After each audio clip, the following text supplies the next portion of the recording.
here at the Love Zone. This is Michael LoveJoi in the Love Zone. And you would not believe who I have here today. We have a young, up-and-coming writer that's here with us at the TTS Studios at the Urban Bookstore, Pleasantville, New Jersey. I'll be back in 2 and 2, and I want to tell you, you're in for a treat. In the background today, we're featuring that jazz saxophonist from Richmond, Virginia. His name, Mr. Neil Bowens. Take a listen. We'll see you in 2 and 2. Thank you.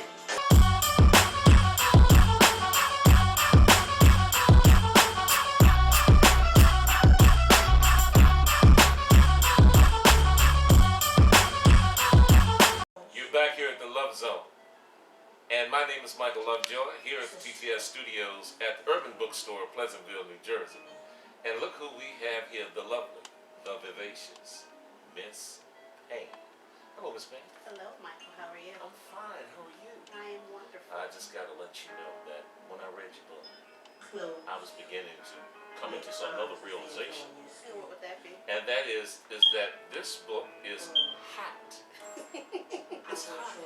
Sex sells. Sex do sell. Now, why is that? Because it is one of those forbidden fruits. Everybody wants to know about it, but nobody wants to discuss it. So you're saying that we're still held by old school values or values that go all the way back to the 1800s? So is that what I you're saying? believe a lot of us are restrained from our imagination, our sexuality, and pretty much being happy sexually. Say that again?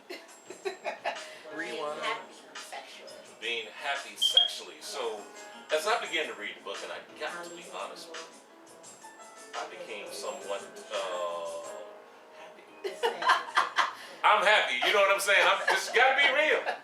You know, I'm reading things that's going on here, but you're so pointed and so direct in your approach to the subject matter. Please share with me and the TTSO family how and when. How and when? Yes.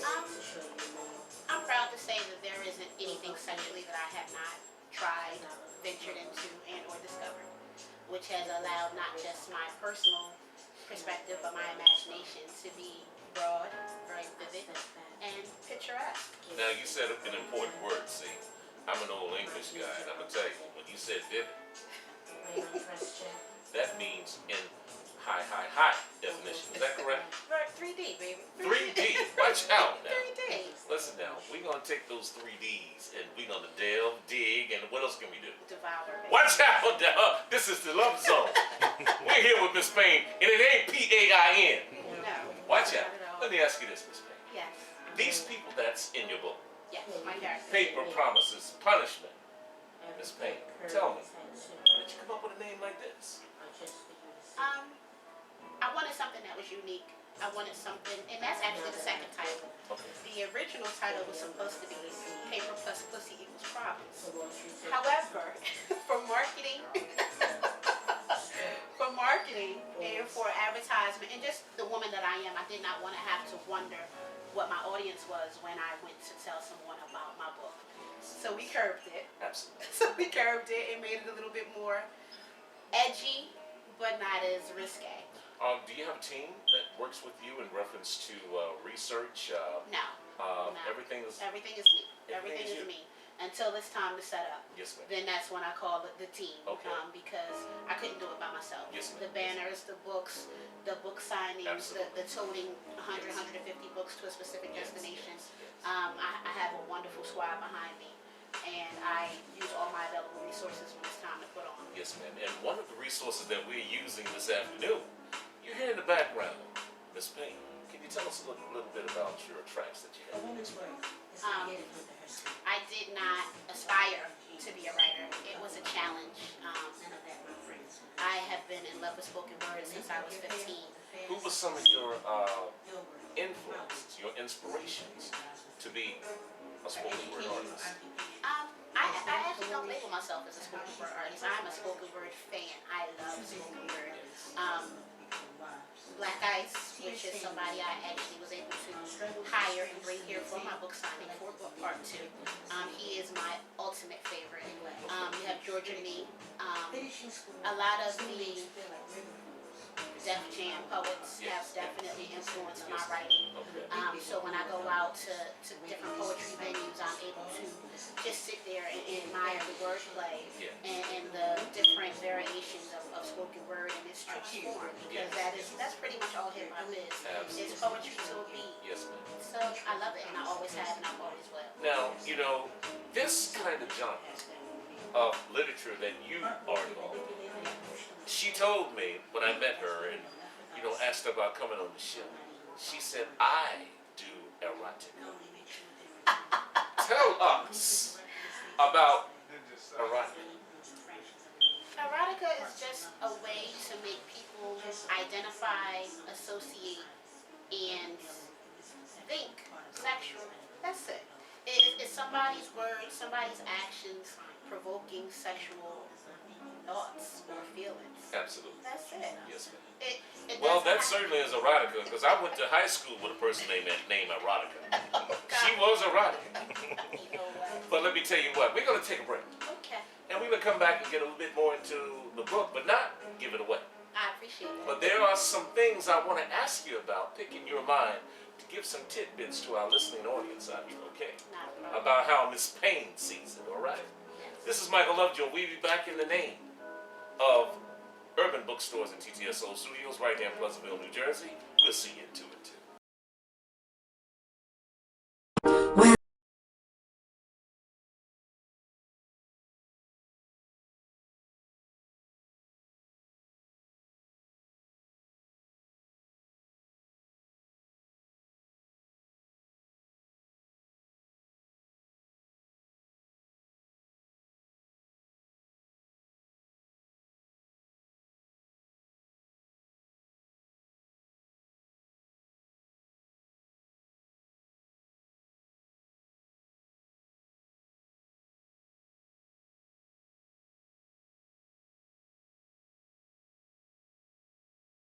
Here with Michael LoveJoi here at the TTS Studios at Urban Bookstore. And with us, we have the hot and up and coming writer, Miss Payne. Ladies and gentlemen, I want you to give it up for Miss Payne. Just put your hands together out there in YouTube land and whatever land you're in. Because I want to give you proper praise and understanding that I love what you do. Thank you. And I want you to know that you certainly are a lily in the field. And believe you me, we're going to make the best of the situation this afternoon. I got a question to ask you. When I was reading some of your information, you had referenced something about love and loyalty Yes. and devotion. Yes. And you said they are rare, precious jewels that every woman seeks. Yes, we do. Now, is that something that was passed down, or is that something just recent, or is something that always has been, in your estimation? Personally, I believe it's a view, it's a assumption, not assumption, it's a need that over time. It's like you get one, you don't get the other. You get love, you don't get loyalty. You get loyalty, you don't get the sex. It's like if you barter one for the other when you don't have the totality, when you don't get it in its totality. In its totality. Now, let me ask you this. What is love? Love is a partnership. Love is all of the things that you require, not necessarily want. It's your needs. It's that financial, emotional support. It is somebody filling in your blanks. Love is not just sexual, but emotional and spiritual. Somebody adding to what you have. So, does love and loyalty go together? Because you speak a lot about it. It should. However, most of the time, it does not work that way. People betray their lover quicker than they'll betray their friends. Whoa. Have many of you been betrayed before by your lover or your friends? Good question. Let me ask you another question. Okay. Now, this Monaja, did I say it right? No. Monaja. Monaja, I'm sorry, please. Monaja. Okay. Monaja. She's something else. She's beautiful. Can you give me just a slight glimpse of what she's about? Onasia is a very young, naive, romantic. Okay. She believed in love, and she believed the person that she loved would be there to take care of her forever.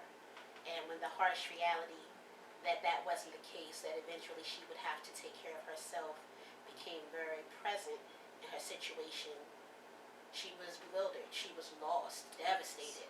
Yes. So to be a strong woman that depended solely on her man for everything, Yes. that rude awakening was devastating, Yes. emotionally, physically, luckily not financially in her particular predicament, but for the most part, she was lost without honey. In her description that you Yes. gave, and you told me when I talked to you on the phone, you said that you're a fictional writer. This is fiction. Now, let me ask you this. Yes. In your explanation and in your experience of writing Yes. and researching and doing what you do, is she part of you? Every character is a part of me. Okay. The male characters as well as the female Okay. characters. When I am giving you the strip club scene and he's sitting there, that's a lap dance I've gotten. That's a place I've been, either personally Okay. or mentally. You know what I'm All saying? right, now, fellas, now don't be called in the studio talking about you want a lap dancer now, okay? But no, I mean, to be aware of one's sexual desires or appetite is just to be whole, and I think I am a complete woman. Chaka Khan said it best. You are everyone. Okay. Believe me. But listen, let me ask you another question. What about Hanif? Hanif, He's another central character in the book. Paper Promises and Punishment. yes. Hanif is a bad boy. Hanif is, every girl loves a thug. That is Hanif. Hanif is rough around the edges. Hanif is amazing to fall in love with. He'll take care of you, but he will betray you. You know what I'm saying? And it was like, by the time Onasia realized the gift and the curse, it was too late. The gift and the curse.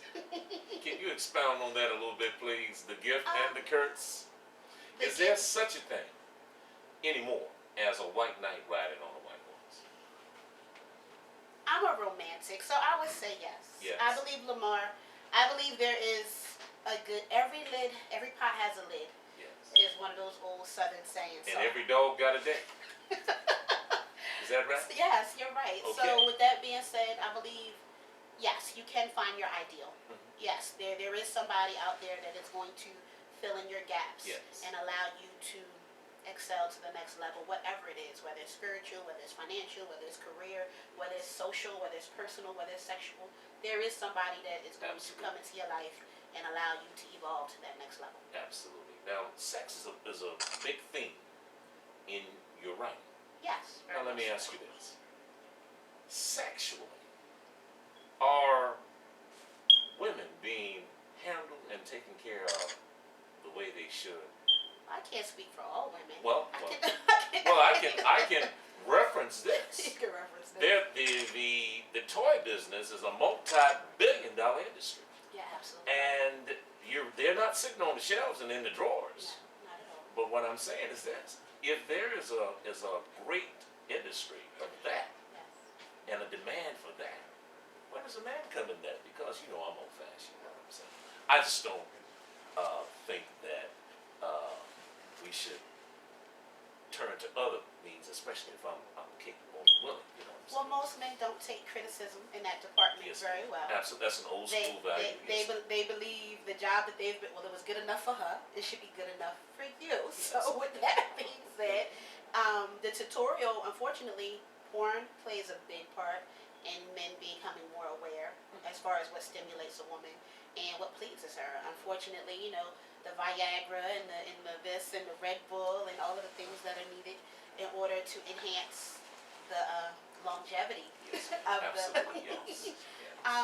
Again, it is hard for a woman to tell a man what she likes. He has to feel as though he found it on his own. Right.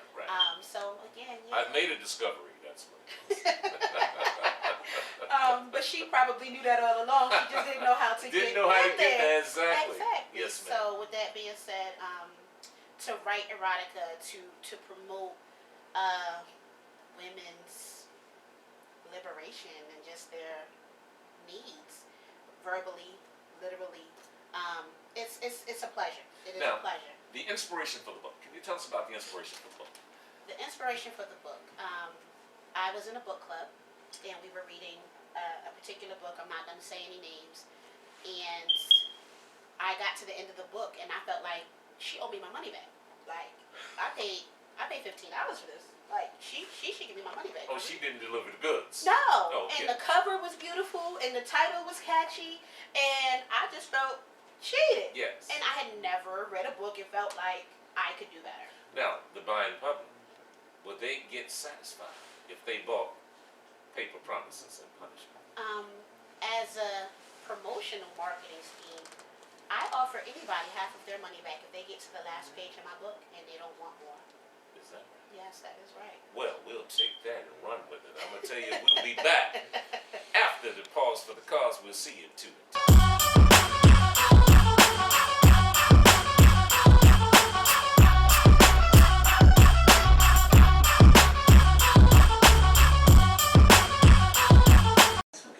This is Michael LoveJoi, and we're in the Love Zone with Miss Payne here at 28 Old Turnpike Road, Pleasantville, New Jersey, at the Urban Bookstore, TTSO Studios, right here.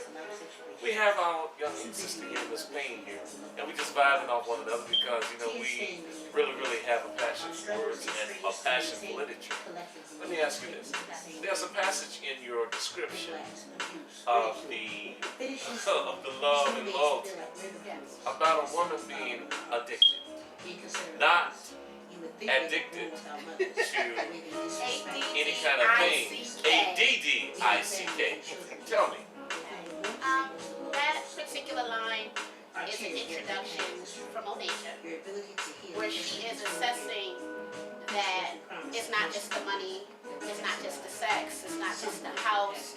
She was literally too whipped all the way around the board to do what needed to be done, to cut the ties, to leave her security, her sanctuary, her peace of mind, and leave the man that was dogging her because she was too addicted. And You mean to tell me the brother had... he was putting it down. He was putting it down, all right. Let me ask you this. Have you ever been put, I have put it down. I have put it down. Oh. You know, you come in the house at 4 or 5 o'clock in the morning and you know you're wrong, so you know you do what you gotta do. So you got the whip appeal, right? You know you gotta have She got a whip appeal, yo. I've been in a relationship where the sex was definitely the deciding factor.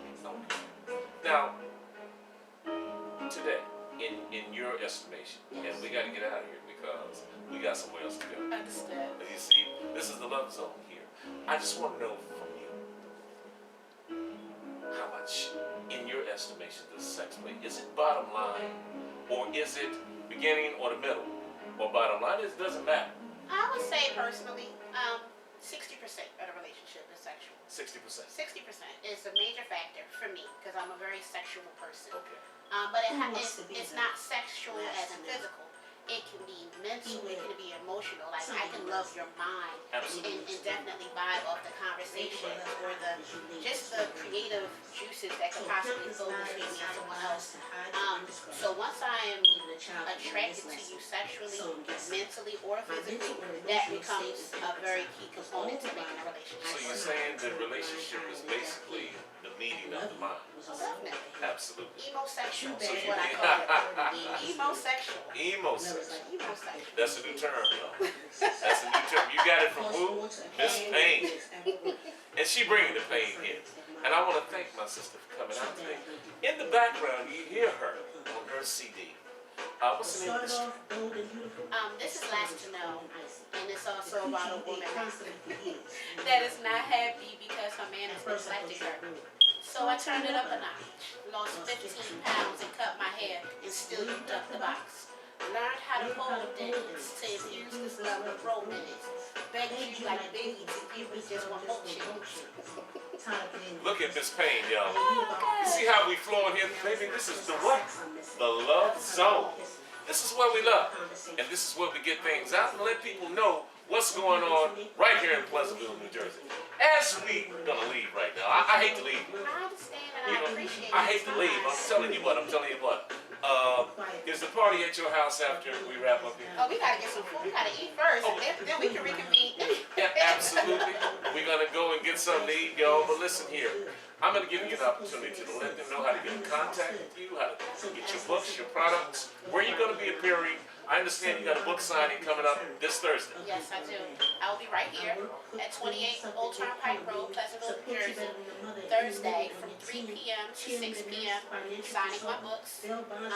My website is www.paynelesspublishings.com. Say that again. Say that again.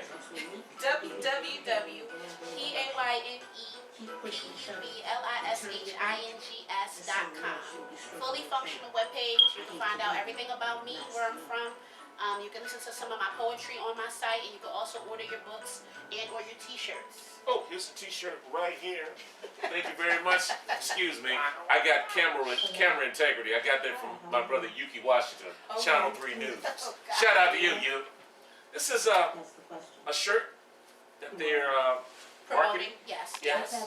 To pretty much let people know, Painless Publishings, we're out here and we're growing. Thank you very much. This is Michael LoveJoi. You have come into the Love Zone. And let me tell you one thing.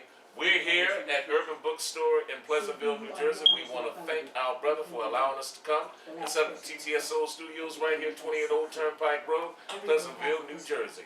And in part, we always say, if you drive, don't drink. And if you drink, don't drive. Because the life you save may be your own.